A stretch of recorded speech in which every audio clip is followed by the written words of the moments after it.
मुंबई महानगरपालिकेतील घनकचरा व्यवस्थापन खात्यांतर्गत साफसफाई आणि परिवहन खात्यातील कामे एरिया बेस्डच्या नावाखाली ठेकेदारामार्फत करून घेण्यात येणार आहे। याबाबत विविध संघटनांनी आपापल्या संघटनेच्या वतीने पत्र लिहून याला विरोध केलेला आहे। मात्र महापालिका प्रशासनाकडून कोणतीही प्रतिक्रिया देण्यात आलेली नाही। या पार्श्वभूमीवर महानगरपालिकेतील म्युनिसिपल मजदूर युनियन, म्युनिसिपल कर्मचारी कामगार सेना, म्युनिसिपल कामगार संघ, दी म्युनिसिपल युनियन, कचरा वाहतूक श्रमिक संघ, म्युनिसिपल मजदूर संघ आणि महापालिकेतील कामगार संघटना यांनी एकत्र येऊन 5 जून रोजी महानगरपालिका कामगार संघटना संघर्ष समिती ची स्थापन केली आहे। या समितीच्या माध्यमातून महापालिकेतील सफाई, परिवहन, रुग्णालय आणि इतर खात्यातील कायम कामगार आणि कंत्राटी कामगारांचा खाजगीकरणाचा विरोध करण्यात येत आहे। याबाबत समितीच्या पदाधिकाऱ्यांनी आज प्रसिद्धी माध्यमांसमोर आपली भूमिका जाहीर केली। आपण पाहत आहात जनता न्यूज एक्सप्रेस। एक संघर्ष समिती स्थापन केली आहे आणि त्या समितीच्या वतीने आज या ठिकाणी आपण प्रेस कॉन्फरन्स आयोजित केलेली आहे। मी प्रेस कोड आपल्या सर्वांना वाट दिली आहे, आपण कुठली आपल्याकडे या प्रेस कोड मध्ये जे काही मुद्दे आहेत ते थोडक्यात आपल्यासमोर वाचून दाखवतो। महापालिकेतील सफाई, परिवहन, रुग्णालय आणि इतर खात्यातील कायम कामगार आणि कंत्राटी कामगारांचा खासगीकरण विरोधात आझाद मैदान येथे एल्गार मोर्चा आता संघर्ष आदर हे आमच्या याच्याला टाकलेलं आहे। बृहन्मुंबई महापालिकेतील घनकचरा व्यवस्थापन खात्यांतर्गत साफसफाई आणि परिवहन खात्यातील कामे एरिया बेसच्या नावाखाली ठेकेदारामार्फत करून घेण्यासाठी मनपा प्रशासनाने 14 मे 2025 रोजी टेंडर काढले आहे। याबाबत आपल्या सर्व आमच्या पक्षाच्या सर्व संघटनांनी लेखी स्वरूपात आयुक्तांना कळवलेलं की आमचा याला विरोध आहे, परंतु प्रशासनाकडून त्या अनुषंगाने कोणताही प्रतिसाद आम्हाला लाभलेला नाही। या पार्श्वभूमीवर बृहन्मुंबई महापालिकेतील म्युनिसिपल मजदूर युनियन मुंबई, म्युनिसिपल कर्मचारी कामगार सेना मुंबई, म्युनिसिपल कामगार संघ, दी म्युनिसिपल युनियन, कचरा वाहतूक श्रमिक संघ, म्युनिसिपल मजदूर संघ आणि महापालिकेतील इतर छोट्या मोठ्या सर्व संघटना यांनी मिळून दिनांक 5 जून 2025 रोजी मनपा कामगार संघटना संघर्ष समिती स्थापना केली आहे। मुंबई महानगरपालिकेमध्ये यापूर्वी सुद्धा महापालिकेने सफाई खात्यामध्ये खासगीकरण करण्याचा मोठा प्रयत्न केला, अनेक वेळा केला। त्याला म्युनिसिपल मजदूर युनियन आणि इतर संघटनांनी वेळोवेळी तीव्र आंदोलन करून ते आम्ही हरवून काढण्याचे काम केलेलं आहे। दिनांक 21/4/1990 रोजी व 18/9/1990 रोजीच्या कराराच्या अनुषंगाने 1990 मध्ये घनकचरा व्यवस्थापन खात्यातील रोजंदारी कामगार म्हणजे त्याला बंदी कामगार म्हणतात ते रोजंदारी कामगारांना मुंबई महापालिकेमध्ये कायम पदावर सामावून घेण्याचा, तसेच सफाई व कचरा संकलनाच्या कामात महिला कर्मचाऱ्यांना प्राधान्य देण्याचा याबाबतचा करार त्याबाबत अनेक बैठका झाल्या आणि मनपा प्रशासन आणि म्युनिसिपल मजदूर मुंबई यांच्यामध्ये झाल्या। अंतिमतः 15 एप्रिल 1991 रोजी उभयपक्षी करार करण्यात आला। त्या कराराची प्रत मी तुमच्या फेसबुकच्या माध्यमातून जोडली आहे। या कराराच्या परिच्छेद 11 मध्ये कचऱ्याचे संकलन, परिवहन व विल्हेवाट या कामी कंत्राटी पद्धत सुरू करण्यात येणार नाही, कंत्राटी मनुष्यबळ वापरण्यात येणार नाही असे महापालिकेने मान्य केले आहे। तसेच सन 1993 मध्ये मुंबई महापालिकेने सफाई खात्यामध्ये ट्रकऐवजी कॉम्पॅक्टर घेण्याचं ठरवलं। हे पूर्वी मुंबई महापालिकेमध्ये ओपन ट्रक मधून कचरा घेऊन जात होते आणि त्यावेळी कॉम्पॅक्टर आणण्याचा निर्णय घेतला। तर त्या अनुषंगाने 14/4/93 रोजी उभयपक्षी करार करण्यात आला। या कराराप्रमाणे ट्रकऐवजी कॉम्पॅक्टर घेण्यास संघटनेने मान्यता दिली, परंतु इतर कुठल्याही कामामध्ये यांत्रिकीकरण होणार नाही आणि या कामगारांची खासगी मनुष्यबळ वापरणार नाही या बाबी महापालिकेने मान्य केल्या होत्या। त्याचप्रमाणे 17/9/2005 रोजी म्युनिसिपल मजदूर युनियन मुंबई आणि मनपा प्रशासन यांच्या दरम्यान बैठक घेऊन उभयपक्षी मान्य करण्यात आल्या। त्याप्रमाणे औद्योगिक कलर कायदा 1947 मधील तरतुदीप्रमाणे सफाई खात्यातील कोणतेही कामगार कर्मचाऱ्यांच्या कामाव्यतिरिक्त इतर कोणत्याही पद्धतीने कंत्राटदाराकडून करून घेण्यात येणार नाही असे उभयपक्षी मान्य करण्यात आले। दिनांक 15/4/91, दिनांक 14/4/93 आणि दिनांक 17/9/25 तर त्याच्या कराराच्या तिन्ही प्रती आम्ही हा फैसला आपल्याकडे दिल्या आहेत. त्या समितीने आज पत्रकार परिषद या ठिकाणी आयोजित केली. त्याचं संपूर्ण निवेदन वामनराव भविष्कर यांनी आपल्यासमोर ठेवलं आहे. आपल्या हातामध्ये त्या प्रती आहेत. हा लढा हा फक्त मुंबई महानगरपालिकेच्या घनकचरा किंवा खाजगीकरण एवढ्यापुरता मर्यादित न राहता या मुंबई महानगरपालिकेमध्ये जे सध्या चाललेलं आहे हे संपूर्ण जर पाहिलं तर कामगार कर्मचाऱ्यांना तिथे जबरदस्त असा असंतोष हा कामगार कर्मचाऱ्यांमध्ये आहे. कामगार कर्मचाऱ्यांना ज्या काही सुविधा मिळाल्या पाहिजे, ज्या त्या ठिकाणी कामगार कर्मचारी काम करतायत त्या ठिकाणी कशा पद्धतीचं एक चांगलं वातावरण असावं ते न बघता या ठिकाणी कामगारांना कसं खच्चीकरण त्यांचं करता येईल ते खच्चीकरण करण्याचं काम मुंबई महानगरपालिकेमध्ये चालू आहे. आणि त्याला कारण असं आहे की संपूर्ण महानगरपालिकेत आपण पाहत आहे की गेल्या 3 वर्षामध्ये या ठिकाणी नगरसेवक नाही आहेत, या ठिकाणी महापौर नाही, स्टँडिंग कमिटी नाही, म्हणजे यांना कोणी विचारणारच नाही. आम्ही जे करू ते आमचा कायदा, आम्ही जे म्हणू तोच आमचा उद्देश. आणि अशा पद्धतीनं कामगारांचं खच्चीकरण करण्याचं काम या संपूर्ण मुंबई महानगरपालिकेमध्ये या प्रशासकीय अधिकाऱ्यांनी चालवलेलं आहे. आता सध्याचे प्रशासकीय अधिकारी या ठिकाणी बसलेले आहेत ते कुठल्याही कामगार कर्मचाऱ्यांच्या प्रश्नावर कधीच काय बोलत नाही. कामगार कर्मचाऱ्यांचे प्रश्न घेऊन गेल्यानंतर त्यांना त्यांच्या कपाळावर आट्या पडतात. कामगार कर्मचाऱ्यांच्या युनियनच्या पुढाऱ्यांना बोलवावं, त्यांच्याबरोबर बैठक घ्यावी, कामगारांचे प्रश्न काय आहेत हे समजून घ्यावे. अशा पद्धतीचं कुठलंही चांगल्या प्रकारचं वातावरण या मुंबई महानगरपालिकेमध्ये सध्या गेल्या 2-3 वर्षामध्ये आपल्याला पाहायला मिळणार. म्हणजे भयानक अशी परिस्थिती या कामगार कर्मचाऱ्यांमध्ये त्यांनी करून ठेवलेली आहे. आणि मग कामगारांच्या जे काही ठेकेदार पद्धतीने या ठिकाणी आणलेले आहेत, काही ठिकाणी खाजगीकरण चालू आहे, काही ठिकाणी या लोकांना वेगवेगळ्या पद्धतीनं या ठिकाणी एजन्सीज नेमून काही हॉस्पिटलमध्ये काही लोकांना नेमलेलं आहे. त्या ठिकाणी सुद्धा ते कंत्राटी कामगार आहेत, त्यांना 3-3 महिने 2-2 महिने पगार दिला जात नाही. टीबी सारख्या ठिकाणी म्हणजे टीबी हा संपूर्ण मुंबई शहरामध्ये एक अतिशय अशा पद्धतीचा हा रोग, या रोगाकरता त्याचा प्रतिबंध करण्याकरता जे कामगार कर्मचारी नेमलेले आहेत त्यांना सुद्धा 2-2, 3-3 महिने पगार या ठिकाणी दिला जात नाही. या ठिकाणी काही एजन्सीज नेमलेल्या आहेत मुंबई महानगरपालिकेच्या हॉस्पिटलमध्ये, त्या मुलांना सुद्धा राबवून घेतलं जातं आणि 3-3 महिने त्यांना सुद्धा पगार दिला जात नाही. हे विचारणारे जे कामगार पुढारी आहेत, म्हणजे आम्ही जर त्यांना विचारायला गेलो तर ते त्या पद्धतीनं दाद देत नाहीत आणि मग त्या फायली इकडेच्या तिकडे चालतात. मुंबई महानगरपालिकेमध्ये फक्त फायली पुरत असतील, मुंबई महानगरपालिकेमध्ये कामं होत असतील तर फक्त ठेकेदारांची कामं होतात. ठेकेदार हे या ठिकाणी फिरत असतात आणि ठेकेदारांची कामं या मुंबई महानगरपालिकेमध्ये या आयुक्तांपासून सगळीकडे चालू असतात.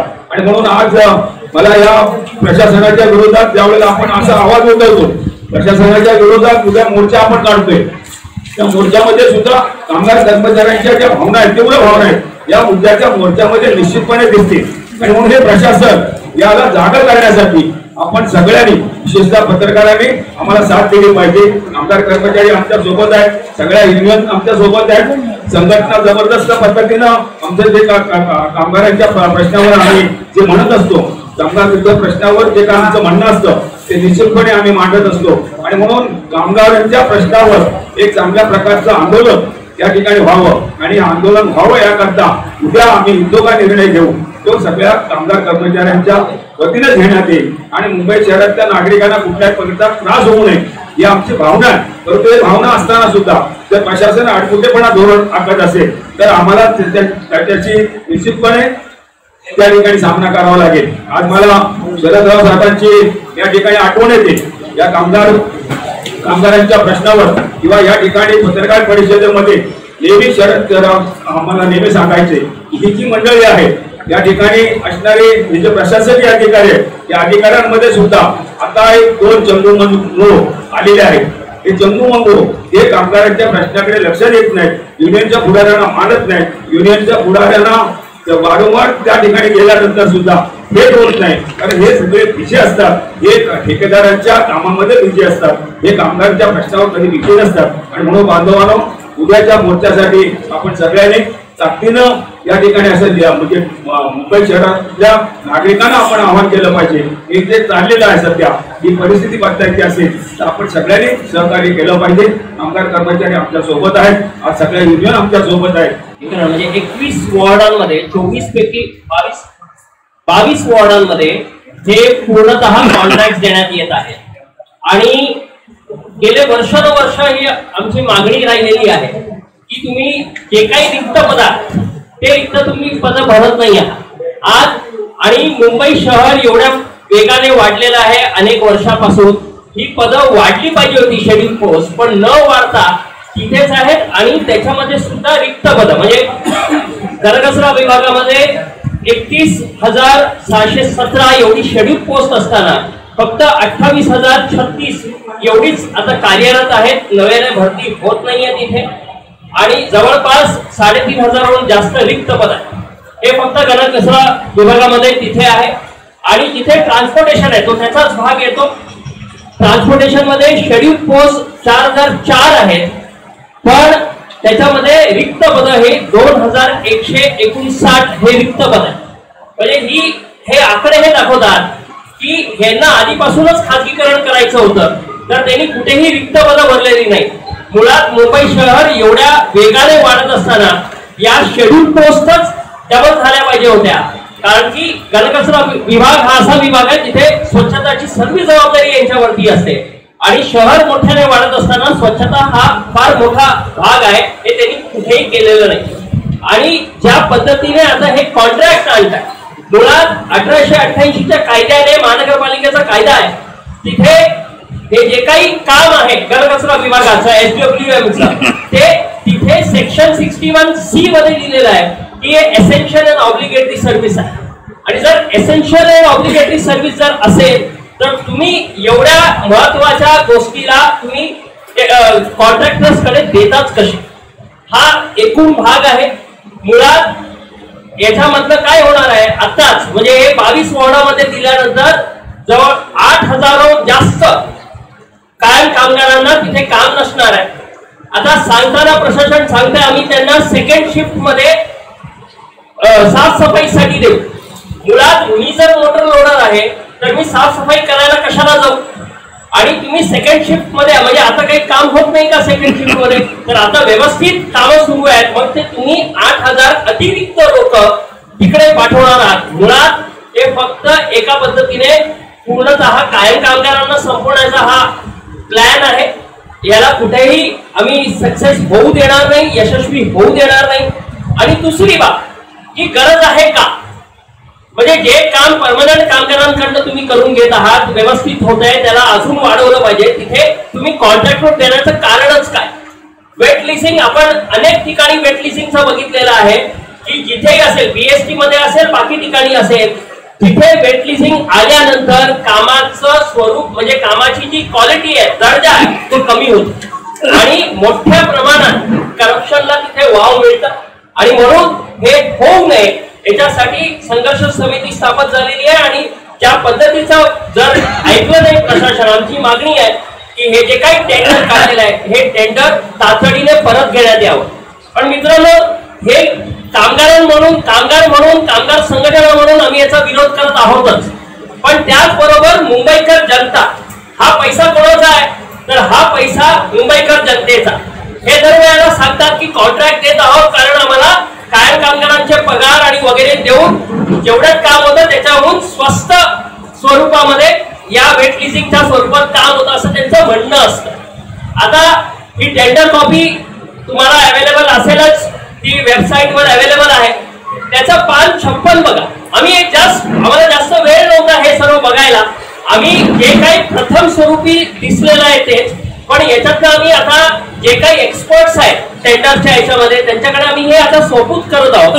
पण प्रथम दर्शनी जे दिसलं ते पान 56 वर आहे की डिस्क्रिप्शन. आता 4 वॉर्ड त्यांनी 4 वॉर्डांचं जनरल हे केलेलं आहे.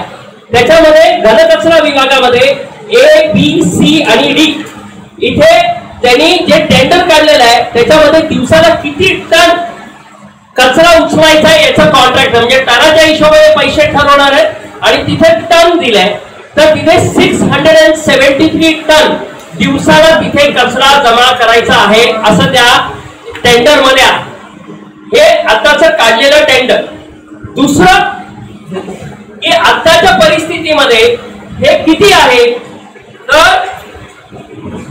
आज जो काही कचरा जमा केला जातो ते पान क्रमांक 223 वर आहे की आज याच वॉर्डांमध्ये ए बी सी इथे वेगवेगळे दिले आहेत. A B C D A वॉर्डामध्ये 53.46 टन, बी मध्ये 50.31 टन, सी मध्ये 25.50 टन आणि डी मध्ये 115.41 टन.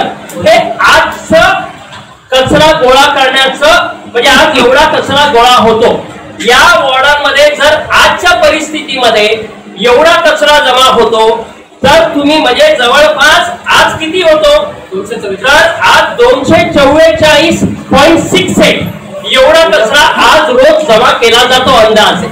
मग जर 244 टन जमा केला जात आहे तर तुम्ही 653 टन चं कॉन्ट्रॅक्ट कसं देता. म्हणजे आधीच त्या कॉन्ट्रॅक्टरला 60% सूट म्हणजे तो 60% म्हणजे फक्त 40% जमा करणार आणि 100%चे पैसे घेणार असं कॉन्ट्रॅक्ट जर तुम्ही बनवत असाल तर हे मुंबईकर जनतेची लूट आहे. आणि हे म्हणून मी सांगितलं की आम्ही एक्सपर्ट्सला आम्ही हे देणार आहोत आणि एक्सपर्ट्स कडनं हे पूर्ण टेंडर मध्ये काय आहे कारण की समोर पहिल्या याच्यातच दिसलं की इथे करप्शन मोठ्या प्रमाणात दिसत आहे. नाहीतर अशी तूट म्हणजे जिथे 244 टन आज जमा होते म्हणजे उद्या कॉन्ट्रॅक्ट दिल्यानंतर एकदमच वाढणार आहे का की त्यांचं म्हणणं आहे की आज जवळपास 550 टन असताना आम्ही फक्त 250 टन उचलतो म्हणजे बाकीचा रोज 500 टन असंच रस्त्यावर पडून राहतो. म्हणजे आतापर्यंत हे चारही वॉर्ड कचऱ्याच्या ढिगामध्ये एकदम झाकून गेले पाहिजे होते यांच्या म्हणण्याप्रमाणे. तर मग वस्तुस्थिती काय आहे कारण पहिल्याच ह्याच्यात दिसत आहे की याच्यामध्ये फार मोठ्या प्रमाणात भ्रष्टाचार दिसत आहे. तर आम्ही एक्सपर्ट्स कडे हे करूच गरज पडल्यास नागरिकांच्या वतीने PIL सुद्धा दाखल करायला देऊ कारण हा जर नागरिकांचा म्हणजे कामगारांचा प्रश्न आहेच पण फक्त काहीतरी दुसरं बाब सांगून तुम्ही एकूण नागरिकांचा पैसा जर उधळायला निघाला असाल तर त्याच्याबद्दल सुद्धा काम करायचं काम इथे आम्ही करू. दुसऱ्या बाजूने की वर्षानुवर्ष महानगरपालिकेमध्ये जो कंत्राटी कामगार काम करतोय त्याला कुठेतरी आता न्यायालयाकडनं न्याय मिळतो त्याला परमनन्सी मिळत चाललेली आहे. वारसा हक्काचा प्रश्न आहे. हे सर्व ज्या वेळेला आपण लढाई लढून मिळवत आहोत त्यावेळेला असलेल्या कामगारांच्या नोकऱ्या तर धोक्यात येतातच याच्यात पण जो कामगार कॉन्ट्रॅक्ट लेबर जो वर्षानुवर्ष काम करतो या आशेने की तो आता परमनंट होईल आणि त्याला परमनन्सी मिळत चाललेली आहे त्याची सुद्धा परमनन्सी जाणार आणि फक्त परमनन्सी नव्हे कारण वेट लिस्टिंगला दिल्यानंतर तो जो कॉन्ट्रॅक्टचं काम करायचं त्याची सुद्धा नोकरी त्याचं तिकडे कॉन्ट्रॅक्टचं काम हे कम्प्लिटली जाणार आहे. आणि त्यामुळे याचा विरोध संघर्ष समिती करत आहे आणि जो काही निर्णय मला असं वाटतं की जर महानगरपालिकेने जर मान्य केला नाही आमचं म्हणणं तर पूर्ण तयारीने आणि मोठ्या तीव्र आंदोलनाला कारण हे जर या डिपार्टमेंट हा डिपार्टमेंट महानगरपालिकेचं कणा आहे हा डिपार्टमेंट जर प्रायव्हेटायझेशनला गेला तर पूर्ण महानगरपालिका जायला वेळ लागणार नाही. तर आम्ही संघर्षाची भूमिका घेतलेली आहे. जर महानगरपालिकाने ऐकलं नाही हे टेंडर रद्द केलं नाही तर संघर्ष समिती उद्याच्या दिवसामध्ये आपला निर्णय घेईल. धन्यवाद. कायद्यानुसार कंत्राटी कामगार कायदा 170 नुसार जे काम 12 महिने चालतं अशा ठिकाणी कंत्राटीकरण करण्यात येऊ नये अशी तरतूद असताना सुद्धा महापालिकेने ठेकेदार आणलेले आहे. त्याला मनपा कामगार संघटना संघर्ष समिती पूर्ण करत आहे. उद्याच्या वेळामध्ये ही संघर्ष समिती भूमिका घेईल त्यामध्ये आमच्या सर्व संघटनेचा पाठिंबा राहील आणि या संघर्ष समितीमध्ये आमच्या बाळासाहेब आंबेडकरांना सुद्धा संपूर्ण पाठिंबा आहे.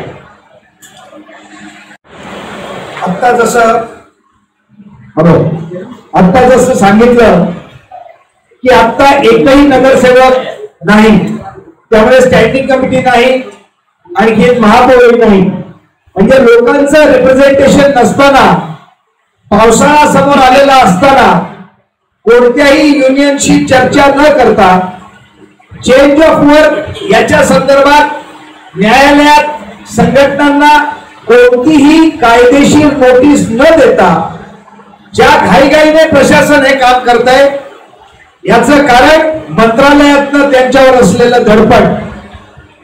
आता नेहमी माहिती आहे सगळ्या युनियन्स वरती समाजामध्ये टीका केली जाते की पावसाळा आला की तुम्ही आंदोलन करता. संघटना आंदोलन करतात ती कुठलीही संघटना उगाचवत आंदोलन करत नाही. आता हा आंदोलन करण्याचा जे परिस्थिती आहे ती या पालिका प्रशासनाने आणि शासनाने लादलेली आहे. ही लादलेली आहे कारण कामगार गप्प बसणार नाही. आज जर काय 16,000 कामगारांच्या नोकऱ्या जाणार असतील तर कामगार गप्प बसणार नाही. मुख्य मुद्दा अजून एक असा आहे की कॉन्ट्रॅक्ट लेबर ऍक्ट हा जो ऍक्ट आहे हा पैसे वाचवण्यासाठी आणलेला कायदा नाही. जसं गटार आहे ती पावसाळ्याच्या अगोदर एकदा साफ करावी लागतात म्हणून एप्रिल आणि मे महिन्यामध्ये 2 महिन्यापर्यंत कॉन्ट्रॅक्ट द्यायचं असेल तर ते देऊ शकतात. पण जे काम 12 महिने चालणार आहे जे काम संविधानिक जबाबदारी आहे पालिकेची ते 22 वॉर्डांमध्ये बाहेर देणं कायमचं बाहेर देणं याचा अर्थ हे तुम्ही कायद्याचा गैरवापर करताय आणि याच्या विरोधात आम्ही लढणार आहोत सगळ्या संघटना एकत्र येऊन. मी ज्या संघटनेचं काम करतो आम्ही गेली 28 वर्ष कंत्राटी सफाई कामगारांना संघटित करतोय आणि हे संघटित करत असताना त्यांना कोणताही लाभ मिळू नये म्हणून त्यांना परमनन्सी सोडा, समान कामाला समान वेतन सोडा, त्यांना कॉन्ट्रॅक्ट लेबर म्हणून सुद्धा मान्यता दिलेली नाही. ऑन पेपर बीएफसी असं सांगते की हे जे 15,000 कंत्राटी कामगार आहेत ते कंत्राटी कामगार नाही आहेत, ते व्हॉलेंटियर्स आहेत. ते व्हॉलेंटियर आहेत आणि त्यांचा पुढचा मुद्दा असा की जेवढे म्हणून कामगार कायदे आहेत ते कामगारांच्या करता, कंत्राटी कामगारांच्या करता आहेत, व्हॉलेंटियर करता कोणताही कायदा नाही.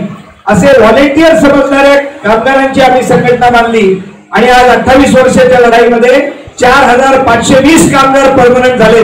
तेव्हा आता हा जो एक मार्ग झालेला आहे पुढे आमच्याही 1,300-1,100 कामगारांच्या केस आहेत, एमएमयूच्याही केसेस आहेत.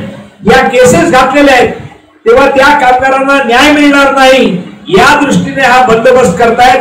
तुम्ही बंदोबस्त तुमच्या पद्धतीने करा. सगळ्या संघटना आमच्या पद्धतीने आम्ही बंदोबस्त करण्याकरता एकजुटीमध्ये आलेलो आहे. तेव्हा हा मुद्दा आपण मांडावा आणि ज्या पद्धतीने पालिका व्यवहार करताय तुम्ही पाहिलं पत्रकारांनी आमची आणि त्यांची एक खुली चर्चा घेवली तरी सुद्धा आम्ही तयार आहोत. ही आमची महानगरपालिकेमध्ये मान्यता प्राप्त संघटना आहे आणि तिचे अध्यक्ष माननीय रामदासजी आठवले आहेत. मनपा कामगार संघटना संघर्ष समिती ही या ठिकाणी स्थापन झालेली आहे आणि या समितीचा एक घटक म्हणून आम्ही सहभागी झालेलो आहोत. या ठिकाणी महानगरपालिकेच्या सफाई खातं आणि मोटर लोडर खातं या खात्यातील 6 संघटना एकत्र येऊन हे आंदोलन होत आहे.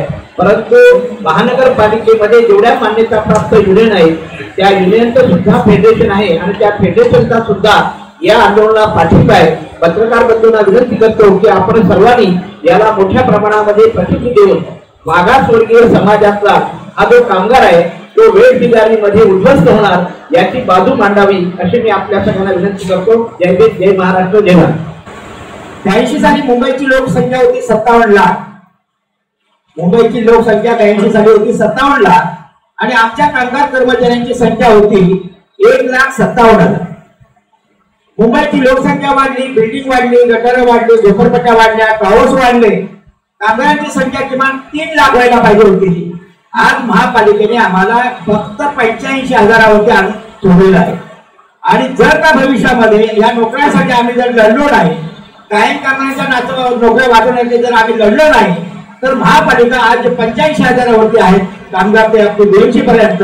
उद्या आणखी 2-4 वर्षांमध्ये ते आम्हाला 50-55,000वरती आणतील आणि नागरिकांना ज्या काही सेवा द्यायच्या आहेत त्या दिल्या जाणार नाही. म्हणजे महापालिका जिथं 92,000 कोटी एफडी मध्ये होते आज ते काही तुम्हाला माहिती आहे जो बजेट सादर केला त्याच्यामध्ये आता किती शिल्लक राहिले. पत्रकार म्हणून त्याचा तुम्ही शोध घेतला पाहिजे. आम्ही घेतलेला आहे आणि महापालिकेच्या तिजोरीमध्ये पैसा नाही.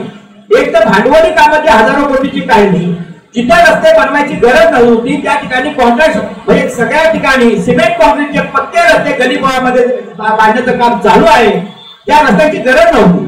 जर महापालिकेचा जर पैसा नव्हता तर भांडवली कामं काढायची काही गरज नव्हती, पण ती त्यांनी भांडवली कामं काढली. नंबर 2, हे जे एरिया बेच्या नावाखाली R1, R centre, R north, बुलुटी वार्ड आणि R साऊथ 4 विभागाचा 1917 साली 2017 साली त्याचा एरिया बेस केलं. पण त्यांनी केलं काय, महापालिकेचा त्याच्यामध्ये फायदा नाही झालेला. म्हणजे त्या ठिकाणी एरिया बेसच्या नावाखाली आमच्या मोटार कामगार जे परमानंट कामगार होते त्या लोकांना सेक्शन मध्ये पाठवलं, म्हणजे रस्ता झाडण्यासाठी. त्यांनाही पगार महापालिका देते आणि जो कॉन्ट्रॅक्टर जो आहे त्या कॉन्ट्रॅक्टरला सुद्धा पगार देते. म्हणजे एकाच कामासाठी दोघांना पगार देण्याचं आता काम होत आहे. हे सगळ्यात अगोदर महत्वाचा हा मुद्दा आहे, सगळ्यांनी लिहून घ्या. म्हणजे फायदा महापालिकेचा काहीच नाहीये. आताच्या 22 मध्ये सुद्धा एरिया बेसच्या नावाखाली ते आता हे जवळजवळ हे कायम कामगार आमचे 7,500-8 हजार आहेत, त्याचप्रमाणे कंत्राटी कामगार आहेत. ही संख्या 10-12 हजार लोकांना पुन्हा ते धोक्यात त्यांच्या नोकऱ्या आणतायत. आणि जर का कायद्याप्रमाणे कायम कामाला काढता येत नाही पण त्यांना ते दुपार पाळीला ठेवतायत, म्हणजे पाठवणार. आणि ते म्हणतायत काय की आम्ही ह्यांना जास्त काम देणार नाही, आम्ही ह्यांना 3-4 तासाची ड्युटी देऊ. जगामध्ये 3-4 तासाची ड्युटी कुठेही नाही. आता ते दादर आम्हाला दाखवतील आमच्या कामावर, तुला 4 तासाची ड्युटी आहे तर 3 तासाची ड्युटी. पण 1 महिन्यानंतर ते सांगतील जगामध्ये कुठेही 3 तासाची 4 तासाची ड्युटी नाही, तुला आम्ही सांगतो त्याप्रमाणे काम करावं लागेल. तर एकाच कामासाठी हे जर 2 ठिकाणी पगार देणार असतील म्हणजे पेमेंट करणार असतील तर महापालिकेचा फायदा नाही, उलट तोटा आहे. नंबर 3, महापालिकेची जी यादगृह आहे 24 पुढे महापालिकेमध्ये तिथला जो ड्रायव्हर आहे, तिथला जो टेक्निकल कामगार जो आहे त्या ठिकाणी काम करणारा तो कामगार शिल्लक ठेवायचा यांचं नाहीये. म्हणजे जी गॅरेजेस वगैरे जे आहेत उद्या त्याच्या मोठमोठ्या काही एकरमध्ये जमिनी आहेत त्या कोणाच्या तरी घशात घालणार आणि मग त्या कामगाराच्या म्हणजे जे यादगृहामध्ये सध्या काम करतात ते सुद्धा कामगार जवळजवळ 4,000च्या आसपास जे आहेत ते सुद्धा त्यांच्याही नोकऱ्या धोक्यात आलेल्या आहेत. म्हणून आम्ही असं ठरवलं, संघर्ष समितीचे हे नेते या ठिकाणी जे आहेत त्या सर्वांनी ठरवलं की कामगारांच्या नोकऱ्या धोक्यात आलेल्या आहेत, लालबागे धोक्यात आलेली आहे, अनुकंपा प्रकरण धोक्यात आलेले आहे. आम्ही ह्या संदर्भात आम्ही कुठल्याही स्थितीमध्ये लढायचं आम्ही ठरवलेलं आहे. आणि उद्या त्याचं प्रदर्शन जे आहे भव्य मेळावा मोर्चा जो आहे तो अटल मैदानामध्ये आहे. आमची सरकारला विनंती आहे की कोणाला तरी आमच्यावर काही पुरावा नाही पण कोणाला तरी वाटतंय की माझ्या मुलाला ते कॉन्ट्रॅक्ट मिळालं पाहिजे, आलं लक्षात, ते मिळालं पाहिजे ह्यासाठी काही प्रयत्न करतायत. पण आम्ही हा प्रयत्न हाणून पाडू आणि आयुक्तांना उद्या जाऊन भेटणार आहोत. आम्ही सांगणार तर महापालिका जर तोट्यात आहे तर त्या नागरिकांचा जर पैसा अशा पद्धतीने जर कुठेतरी घालत असतील आम्ही ते सहन करणार नाही. त्याचबरोबर महापालिकेमध्ये जी महापालिकेच्या आपल्या मुंबईच्या करदात्या नागरिकांनी जे कर रूपाने जे करोडो रुपये दिले ह्या लोकांनी 5 हॉस्पिटल बांधली. बांद्रा भाभा हॉस्पिटल बांद्रा, त्याच्यानंतर अग्रवाल हॉस्पिटल म्हणून, दोन्ही महात्मा फुले हॉस्पिटल आणि सगळ्यात मोठं जे आहे बोरवलीचं भगवंती रुग्णालय. हे भगवंती रुग्णालय माझी पत्रकारांना विनंती आहे की तुम्ही आमच्या सोबत पाहिजे तर या मुंबई शहरामध्ये जी इमारत जी आहे जी भगवतीची बांधली तसं जसलोक हॉस्पिटल नाही, तुमचं इतर कुठले हिंदूला हॉस्पिटल नाही, लीलावती नाही, कुठलीच हॉस्पिटल नाही. अशा पद्धतीने 5 स्टार सारखं ते बांधलेलं आहे.